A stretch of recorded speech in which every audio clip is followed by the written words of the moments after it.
येथे ठग शिक्षिका विरोधात पडोली पोलीस स्टेशनला तक्रार दाखल।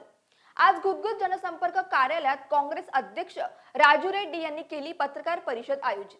या पत्रकार परिषदेत त्यांनी खालील प्रकरणातील दोषींवर कारवाई करण्याची मागणी चंद्रपूर जिल्ह्यातील चांदा शिक्षण प्रसारक मंडळ चंद्रपूर संचालित जनता विद्यालय साखरवाही येथे सध्या संचालक तसेच मुख्याध्यापिका यांच्या संगमताने शाळेतील सहाय्यक शिक्षक विवेक बबनराव बोडे हे शाळेत गैरहजर राहून संपूर्ण वेळ राजकारणात देत असल्याची गुप्त तक्रार पालकांनी काँग्रेस कार्यालयात दिली होती। शिक्षण प्रसारक मंडळ संचालित जनता विद्यालय साखरवाही या शाळेमध्ये बोगस शिक्षक हे प्रकरण उघड झालेलं आहे।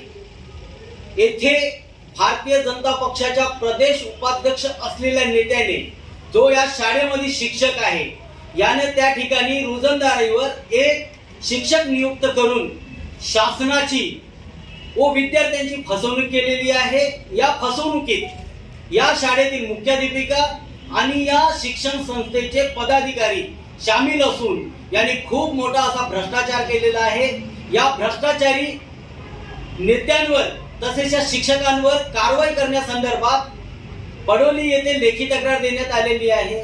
जर या दोषी शिक्षकांवर व पदाधिकाऱ्यांवर जर कारवाई झाली नाही तर गुदगुद शहर काँग्रेस कमिटीच्या वतीनं येत्या 8 दिवसात बेमुदत आंदोलनाला सुरुवात करण्यात येणार। इस ऑफिस में कांग्रेस मीटिंग बुलाई गई थी।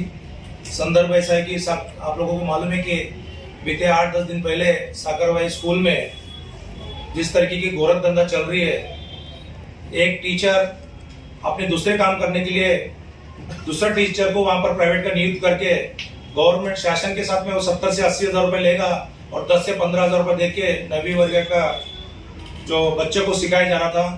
हमने वहां पर जाके जब बच्चों की माँ बाप हमको यहाँ पर आके जब शिकायत किए थे, हम लोग वहां पर विजिटिंग के लिए गए थे, तो वहां पर हमने बच्चे को पूछे कि आपका टीचर कौन है, तो उन्होंने बोला कि विवेक शुभम कोइडवार। हमने पूछा कि फिर विवेक सर क्या पढ़ाता आपको, तो उन्होंने बोला कि विवेक बबनराव बोडे हमारे को कुछ नहीं पढ़ाता है।